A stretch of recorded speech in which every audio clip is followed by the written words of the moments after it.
Bismillahirrahmanirrahim. Dear students, Assalamu alaikum. I'm your English teacher, Professor Ashkar Bhatti.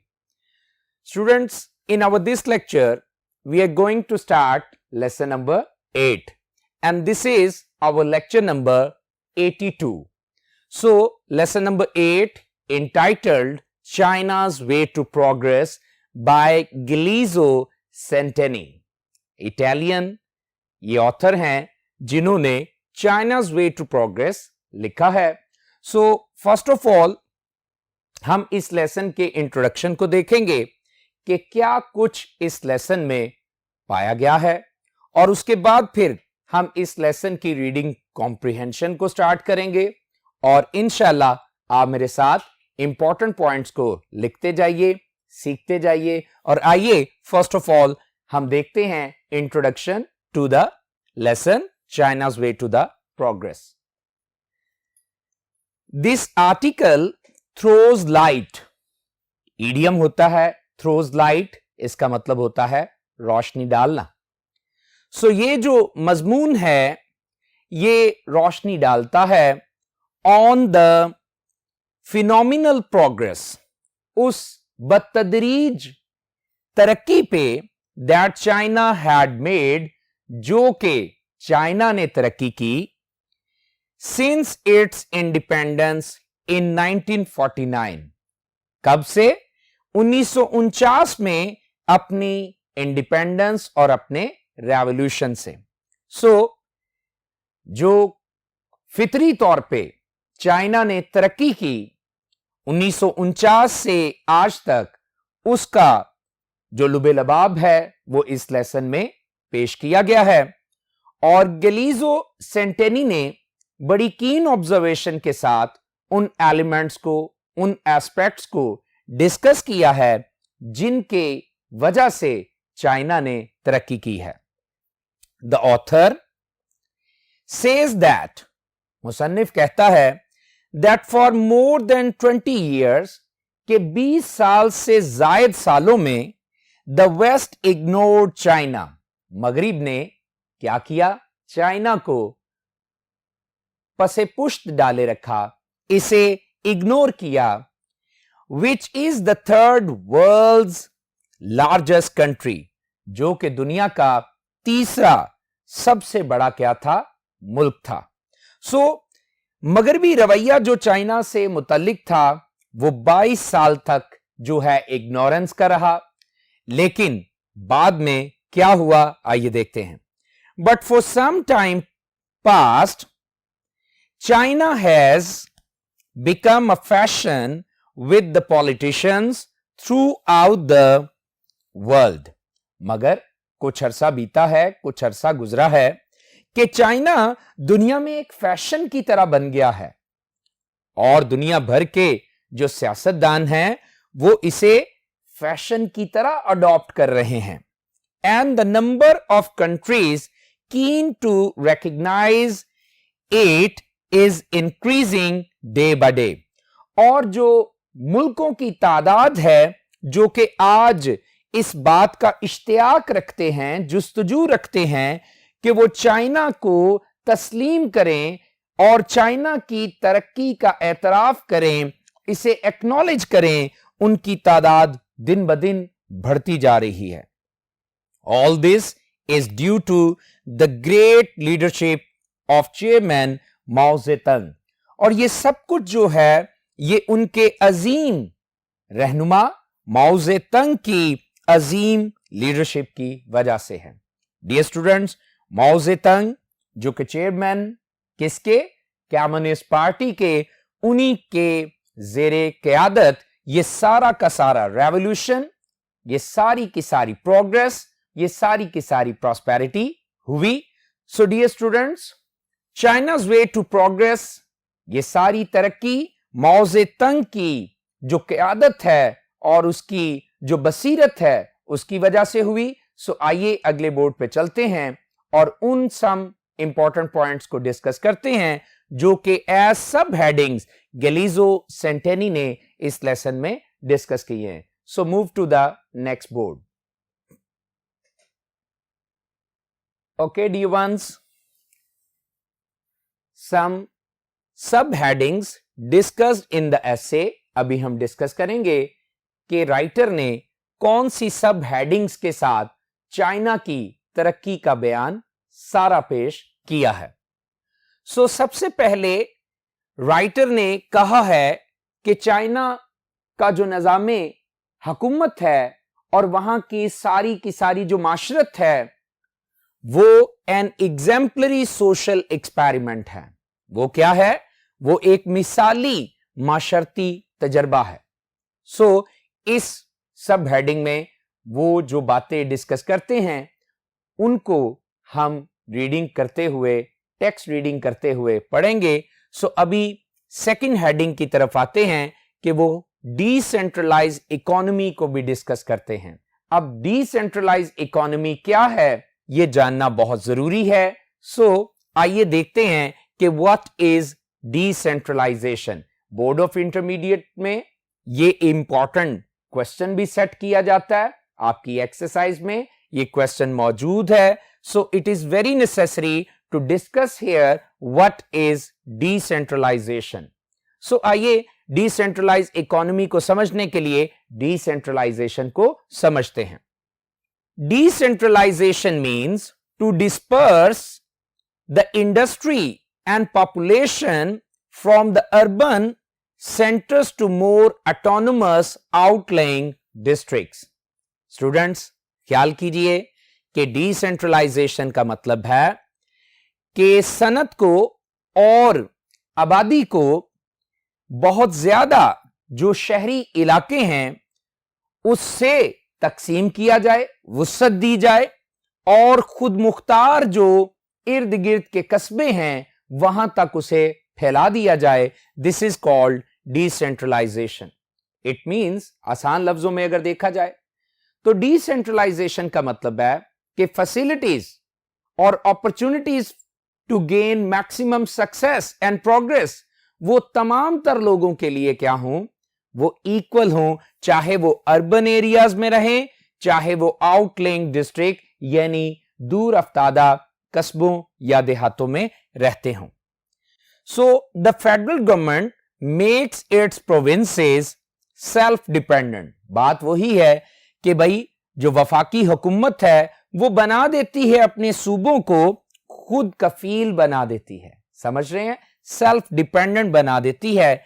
Which can generate and utilise their own economic resources, जो कि बजाते खुद क्या हैं, पैदा भी कर सकते हैं और इस्तेमाल में ला सकते हैं अपने ही मौशी और इक्तसादी रिसोर्सेज को, वसाइल को. So dear students, decentralisation China का एक बेस्ट का है, सिस्टम है जिसकी वजह से उनकी प्रोग्रेस मुमकिन हुई है. सो आइए राइटर ने एजुकेशन की भी जो एप्रिसिएशन है वो इस हेडिंग के साथ की है, day in the life of a 16-year-old. इस लेसन में आपको मिलेगा कि राइटर बजाते खुद एक 16 साला तालिब इल्म का जो है वो इंटरव्यू करते हैं और इससे वो चाइना के एजुकेशनल सिस्टम की एप्रिसिएशन करते हैं. इसके बाद जो नेक्स्ट हेडिंग है वो है चाइनीज वुमेन. चाइना की खवातीन को जो जो प्रिविलेजेस मिले हैं चाइना में वो सारे के सारे बयान करके ये बताना चाहा है कि वहां की खवातीन किस कदर सेटिस्फाइड हैं. उसके बाद सोशल सिक्योरिटी बेनिफिट्स का भी जिक्र किया गया है क्योंकि चाइना ने अपने वर्कर्स को जिस तरह के बेनिफिट्स दिए हैं वो उन्हें अपने काम में बहुत ही मुतमईन रखते हैं. दैट्स वाई इन पॉइंट्स को डिस्कस करके ऑथर ने चाइना की तरक्की की शाहराह, चाइना की तरक्की की राह का जिक्र किया है. सो डियर स्टूडेंट्स, हम अगले बोर्ड पे चलेंगे ताकि टेक्स्ट ऑफ द लेसन को स्टार्ट लें. So move to the next board to start the reading comprehension. Okay, dear ones, now please open your textbook. Text is also available on whiteboard. Please jot down every important meaning and synonym because synonyms are very important for your paper. So let's start. China's way to progress. China की शाहराए तरक्की या तरक्की की राह by Galeazzo Santini. For 22 years, China lay forgotten and was even confused with a small island. 22 बरस तक, 22 सालों तक चाइना को भुलाए रखा गया, नजरअंदाज किया गया और हत्ता के इसे इसके एक छोटे से जजीरे के साथ गड़मड़ किया गया. ले फॉरगॉटन, निग्लेक्टेड कह सकते हैं, इग्नोर्ड कह सकते हैं, और फिर कंफ्यूज, गड़मड़ किया गया, यानी मिक्स्ड एंड मिस्टेकनली कंसीडर्ड. आइए आगे देखते हैं. वन ऑफ इट्स प्रोविंसेस, और ये जो आइलैंड था, ये क्या था? ये उसी के सूबों में से एक सूबा था जिसके साथ 22 साल तक चाइना को गड़मड़ किया गया.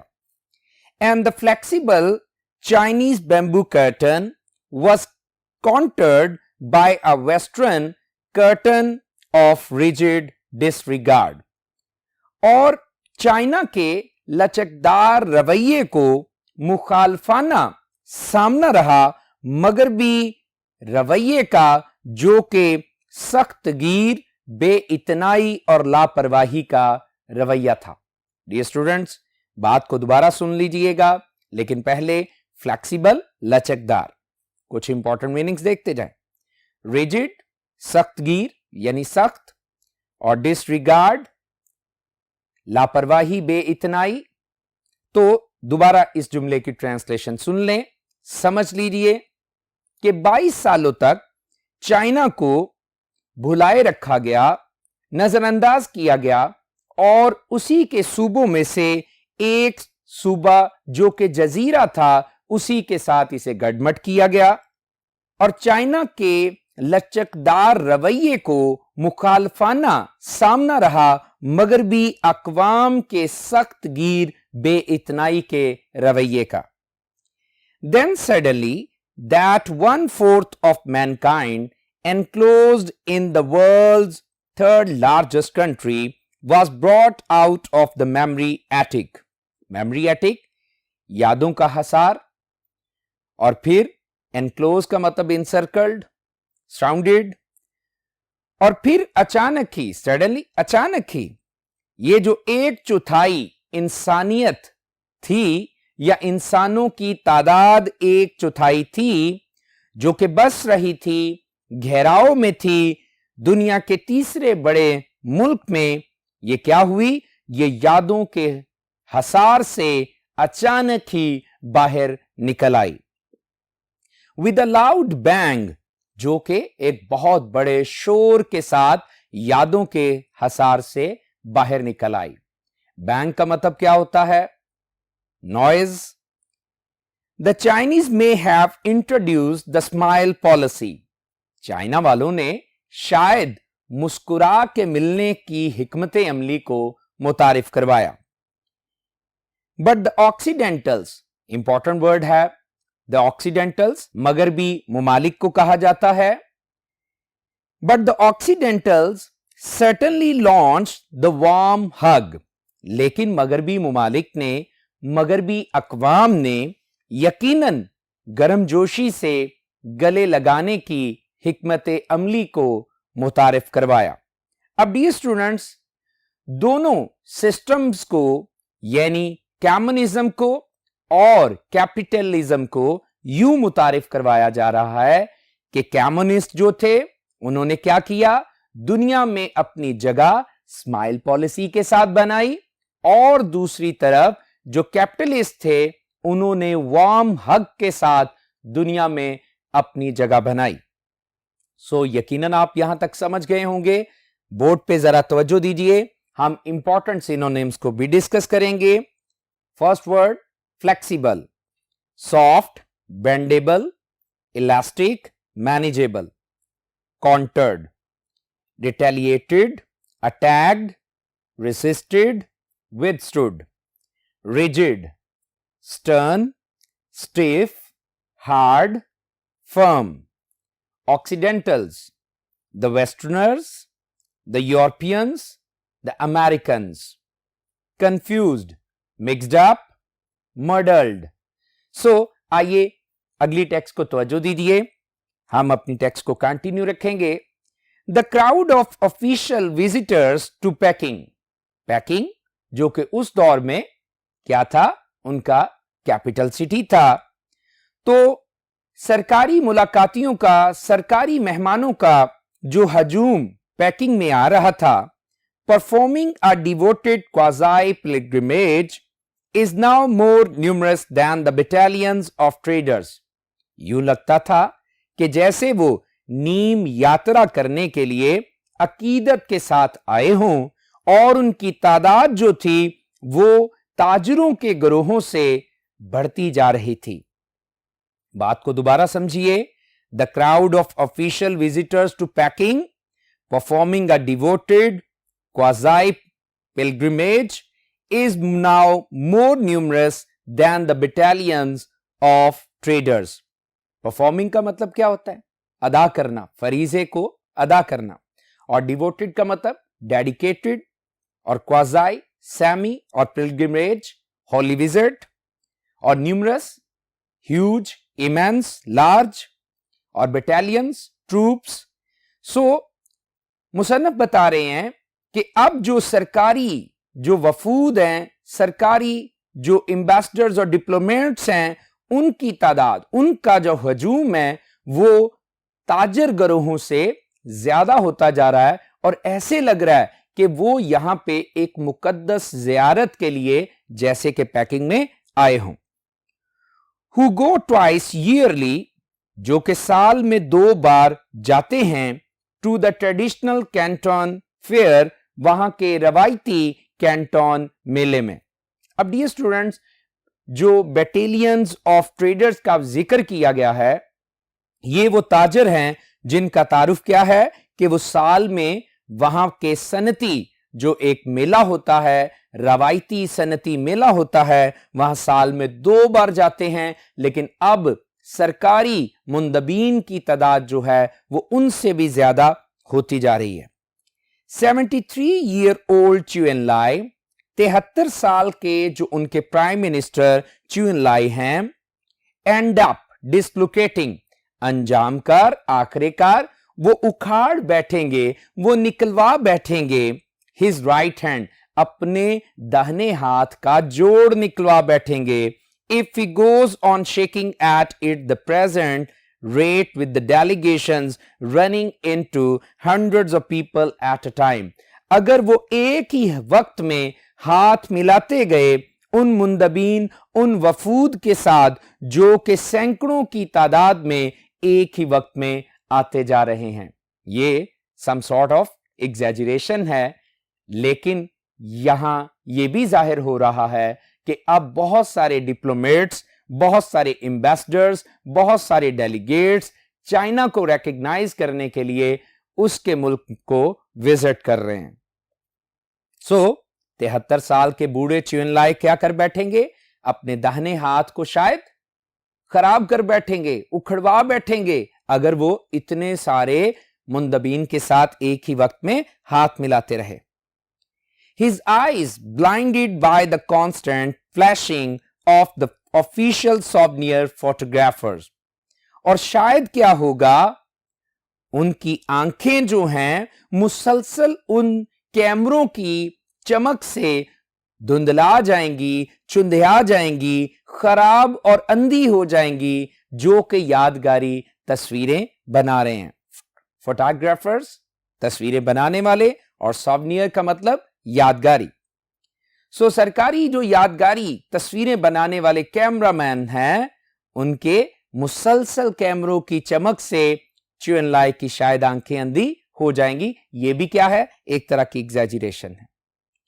The Q of countries on the waiting list to recognize the People's Republic of China is growing longer with the mounting awareness of the absurdity of the past oblivion or a political guilt complex for having kept China out of the UN for a long time. Sentence lengthy है, तवज्जो दीजिए. The Q का मतलब कितार. तो वो कितार ऐसे मुल्कों की जो वेटिंग लिस्ट पे है कि रिकग्नाइज करे, एक्नॉलेज करे, तस्लीम करे चाइना की जमहूरी रियासत के होने को, उनके वजूद को, वो लिस्ट बढ़ती जा रही है. इस शाऊर के बढ़ने के साथ, माउंटिंग का मतलब होता है इंक्रीजिंग और अवेयरनेस का मतलब शाऊर. इस शाऊर के बढ़ने के साथ कि उनसे माजी में भूल भुलैया में एक हमाकत सरजद हो गई थी. अब्सर्डिटी का मतलब फुलिशनेस, स्टूपिडिटी, और ऑब्लिवियन का मतलब फॉरगेटफुलनेस, अनकॉन्शियसनेस, या फिर उन्हें एहसासे जुर्म होता जा रहा है, पॉलिटिकल गिल्ट. उन्हें एहसासे जुर्म होता जा रहा है, political guilt complex, for having kept China out of the UN, कि उन्होंने यूनाइटेड नेशन से चाइना को बाहर रखा. इस एहसासे जुर्म का भी उन्हें एहसास होता जा रहा है कि काफी देर तक उन्होंने ऐसा काम किया. तो आइए, यकीनन आप टेक्स्ट को समझ गए होंगे, तो आइए चंद सिनोनिम्स को भी मेरे साथ समझ लीजिए.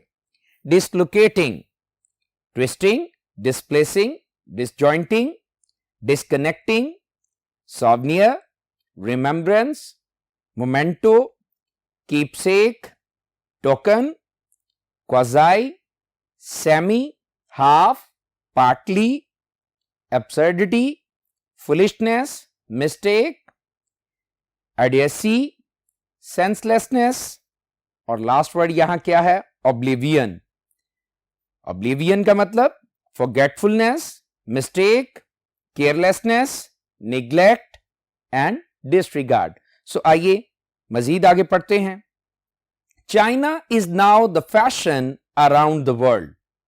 चाइना अब दुनिया भर में क्या बन गया है? एक फैशन बन गया.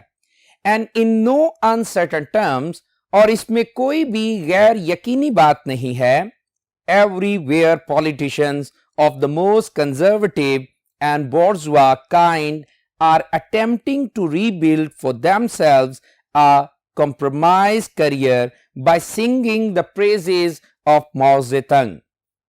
और क्या है? हर जगह के जो सियासतदान हैं, चाहे वो कंजर्वेटिव हैं, कंजर्वेटिव, ट्रेडिशनल, ऑर्थोडॉक्स, दकियानोसी, या फिर वो बॉर्जुआ काइंड हैं, यानी दरमियाने दर्जे के हैं, वो क्या कर रहे हैं? वो कोशिश कर रहे हैं कि अपने लिए एक मुसाहलाना, मसलहत अमेज मुस्तकबिल को तैयार कर लें. किसकी तारीफें गा गा कर, किसके गुण गा गा कर? माओ ज़ेडंग के गुण गा गा कर, यानी उसकी तारीफें कर करके. सो सिंगिंग द प्रेजेस का मतलब एप्रिशिएटिंग. किसको? माओ ज़ेडंग को. और माओ ज़ेडंग कौन है? चेयरमैन है ऑफ द कम्युनिस्ट पार्टी. सो यहां इंपॉर्टेंट वर्ड्स देख लीजिए, बहुत इंपॉर्टेंट वर्ड है, बोर्ड पे तवज्जो दीजिए. Conservative, backward, traditionalist, orthodox, conventionalist. और बोर्जुआ क्या है? मिडिल क्लास, कन्वेंशनल, कंजर्वेटिव, या फिर मटेरियलिस्टिक. सो आइए नेक्स्ट सब हेडिंग की तरफ चलते हैं, और ये हमारी फर्स्ट सब हेडिंग है. सो आइए देखते हैं कि राइटर मजीद क्या बातें करते हैं. एन एग्जाम्पलरी सोशल एक्सपेरिमेंट, यानी एक मिसाली माशरती तजर्बा. When confronting the enigma of the Chinese planet, जब हमारा सामना होता है, confronting का मतलब facing और enigma का मतलब riddle, puzzle, जब हमारा सामना होता है चाइना के इस स्यारे यानी सरजमीन के मौमे से, पहेली से, too many westerners have forgotten the Asiatic background. तो हमें लगता है कि बहुत सारे जो मगरबी अकवाम के लोग हैं वो भुला बैठते हैं या भुला चुके होते हैं एशियाई पस मंजर को. एंड पेनफुल कॉलोनियल हिस्ट्री, और तकलीफ दे, दर्दनाक जो आबादियाती निज़ाम की तारीख है उसको वो भुला चुके होते हैं। अब चाइना एशिया का एक मुल्क है जहां पे ब्रिटिश क्या है इंपीरियलिज्म भी रही है और साथ ही साथ जो है पसमानदगी ये थर्ड वर्ल्ड कंट्रीज रहे हैं। सो जैसे ही आज इसकी पहेली यानी तरक्की की पहेली पर गौर व फिक्र करते हैं तो हम भुला बैठते हैं कि इसका बैकवर्ड जो क्या है जो इसकी बैकवर्ड हिस्ट्री है वो क्या थी। सो आगे चलते हैं। But when the communist came to power in 1949 और जब कम्युनिस्ट जो हैं वो 1949 में इक्तदार में आए and the vast majority of the country carried on as it had been doing for the past 2000 years और उसने मुल्क की जो भारी अक्सरियत है उसका जिक्र किया राइटर ने कि मुल्क की भारी अक्सरियत भी उस वक्त यानी 1949 में वही तौर तरीकों को जारी रखे हुई थी जो के तौर तरीके वो कब से अपनाए हुए थे कर रहे थे, जिन तौर तरीकों से वो जिंदगी गुजार रहे थे 2000 साल पुराने जमाने से। 2000 साल पुराने तौर तरीके उन्होंने जब इक्तदार में भी आ गए तो तब भी अपनाए रखे। In an early iron age economy और ये कब की बात है, ये अर्ली आयरन एज इकोनॉमी की बात है यानी लोहे के इब्तदाई दौर की मौशियत की बात है। एंड ऑन काउंटलेस ओकेजन्स और बेशुमार मौकों पर क्या हुआ, बेशुमार मौकों पर during our visits to the agriculture communes जब कभी हमने विजिट किया जाके देखा ज़राअत के इलाकों में, कम्यून्स का मतलब areas, we were proudly told हमें बड़े फख्र से ये बात बताई गई here we didn't even have the life of the oxen and horses कि यहां पे हत्ता के हमारी जिंदगियां किससे बदतर हैं, बैलों और घोड़ों से भी बदतर हैं यानी जानवरों से भी बदतर हैं। इतना जो पसमानदा मुल्क था जिसकी इतनी पसमानदा जो क्या है मेजॉरिटी थी, आज देख लें दुनिया की किस कदर प्रॉस्पर और क्या है प्रोग्रेस्ड और एडवांस क्या है वो नेशन बन गई है। So compared to China in 1949 Russia in 1917 अगर मुआजना किया जाता है चाइना यानी 1949 वाले चाइना का 1917 वाले रूस के साथ, did not have the grim inheritance of a century of shattering multi-colonial experience तो 1917 वाला जो रूस है उसको क्या नहीं इस खौफनाक विरासत का सामना नहीं करना पड़ा जो कि एक तबाहकुन बहुत ज्यादा आबादियों वाली क्या है माशरत के तजर्बे वाली क्या थी जो तारीख थी उसका सामना उसे नहीं करना पड़ा। इनहेरिटेंस इंपॉर्टेंट वर्ड है, हेरिटेज इसे कहते हैं। और वो कह रहा है कि 1917 में जो रूस का इनकलाब था उसकी जो है ग्रोथ थी, उसकी जो प्रोग्रेस थी उस दौर को देखा जाए और 1949 में चाइना के रेवोल्यूशन को देखा जाए तो डेफिनेटली रूस को ऐसे बुरे हालात का सामना नहीं करना पड़ा जैसे कि किसको करना पड़ा था, चाइना को करना पड़ा था। सो इंपॉर्टेंट वर्ड्स जरा बोर्ड पे देखिए, enigma puzzle, riddle mystery, problem, grim sad, sombre, menacing, harsh और एग्जाम्पलरी जो कि सब हेडिंग में था, एक्सीलेंट, आइडियल, परफेक्ट। सो आइए कुछ और पढ़ते हैं। Russia never suffered China's fate of such a sharp and pervasive Western impact. रूस को कभी भी सामना नहीं रहा चाइना जैसी किस्मत का जिस पर छाप थी, जिस पर असर था, मगर भी बहुत ही तल्ख और बड़े ही तुंद क्या है हालात का। मगरबी अकवाम का जो बड़ा तल्ख और तुंद क्या है असर था वो किस पे रहा, चाइना पे, ना कि किस पे, रूस पे।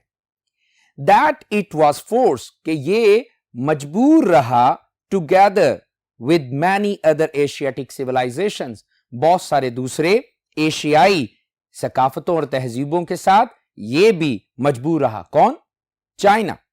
Into a kind of national schizophrenia, जो कि बनता गया क्या? एक किस्म का कौमी क्या है? पागलपन बनता गया। Not just in terms of a split economy, ना सिर्फ क्या है उनकी माशी हालत के तोड़ फोड़ के हिसाब से के हवाले से, but above all in terms of a split culture and a split personality, बल्कि साथ ही साथ उनके सिकाफत और उनकी शख्सियत यानी तशक्कुस के तोड़ फोड़ के हवाले से भी उनको इस तरह के बुरे हालात का सामना रहा। सो डियर स्टूडेंट्स, चाइना की जो अबतर हालत थी बिफोर 1949 वो ऐसी थी, और जिस पर बड़ा ही क्या sharp and progressive western impact था कि वो शिज़ोफ्रेनिया का शिकार रहे और वो स्प्लिट इकोनॉमी का और स्प्लिट कल्चर का और स्प्लिट पर्सनालिटी का शिकार रहे। सो आइए यहां इंपॉर्टेंट वर्ड्स जो हैं उन्हें देख लीजिए। जैसे प्रोग्रेसिव है तो क्या मतलब है? Penetrating, prevalent, spreading, extensive. और शिज़ोफ्रेनिया क्या है? मेंटल इलनेस, इमोशनल डिसऑर्डर या डिल्यूजन्स। सो आइए मजीद पढ़ते हैं। In China the individual has been rescued, China में फर्द को बचाया गया या बचा लिया गया। From the aftermath of this unfortunate heritage, उस बाद वाली आफ्टरमाथ, उस बाद के नतायज वाली बदबख्त वरासत से बचा लिया गया। By the new found companionship, किसकी वजह से बचा लिया गया? एक नई बुनियाद रखने वाली दोस्ती की वजह से, कॉमन पर्पस, मकसद की यकसुई और यकताई की वजह से, and discipline of mass organisation, और अपनी आवाम के नज्मो नस्क और अपने अदारों के नज्मो नस्क की वजह से। Just as the Vietnamese have withstood American technology, बिल्कुल ऐसे ही जैसे कि वियतनामियों ने अमेरिका की तकनीकी जो कामयाबियां हैं, तरक्कियां हैं, उनका सामना किया। So the aesthetic militant Chinese, उसी तरह उन दरवेश जंगजू चाइनीज ने क्या किया? Have gone straight to the roots of the problems, वो इन मसाइल की जड़ों तक सीधे पहुंच गए। कौन? The aesthetic militant Chinese have gone straight to the roots of the problems, वो दरवेश जंगजू चाइनीज जो थे वो इन मसाइल की जड़ों तक पहुंच गए। That have plagued Asian countries, जिन्होंने एशियाई मुमालिक को तबाहो बर्बाद कर दिया था। प्लेग का मतलब destroyed, damaged, for thousands of years, हजारों सालों से। और वो मसाइल क्या थे?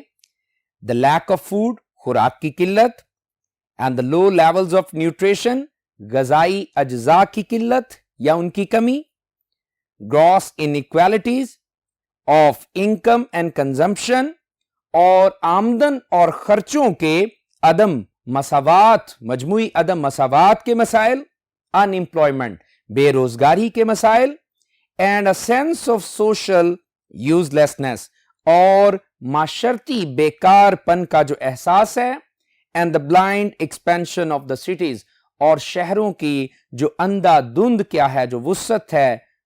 इन तमाम तर मसाइल तक कौन पहुंच गए? सीधे इनकी जड़ों तक वो एस्थेटिक मिलिटेंट चाइनीज पहुंच गए। So dear students, I do believe यहां तक आपने समझ लिया होगा। आइए चंद सिनोनिम्स को देखिए। Aftermath, result, after effect, outcome, consequences. Withstood, resisted, endured, defied, opposed. Ascetic, simple, abstinent, moderate, self-denying. Plagued, afflicted, tortured, tormented, troubled. Gross, whole, massive, immense, huge. और लास्ट वर्ड है blind, unplanned, unimagined, mindless, and hasty. So students,